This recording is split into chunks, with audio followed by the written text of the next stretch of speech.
New Democratic Party.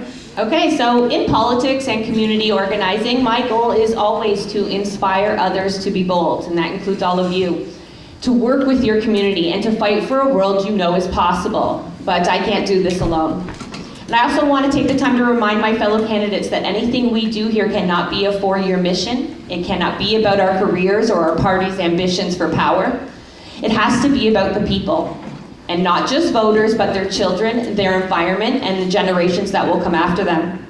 And I've spent a lot of time lobbying the government, petitioning the government, protesting the government for a more equal, just society. And to me, this means a world where no one is left behind. Now, earlier, Sean respectfully implied that protesting the government is somehow a bad thing. Let me remind you that protesting our government is how we women obtained the vote and made it possible to run for this office right here.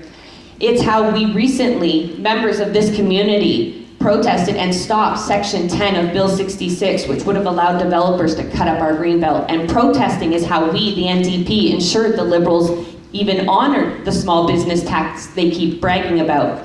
In fact, it's how we achieved almost all of our rights in Canada, by protesting the government. Let your vote be a protest this time. My party doesn't have to win for me to be an advocate for you in Ottawa. This is not how government works. When Harper was in power for 8 years, we had a Conservative representative that did very little to address serious issues. So send a message this by-election that we know the system is not working for us. We reject austerity measures that aimed at increasing the gap between the rich and the rest of us.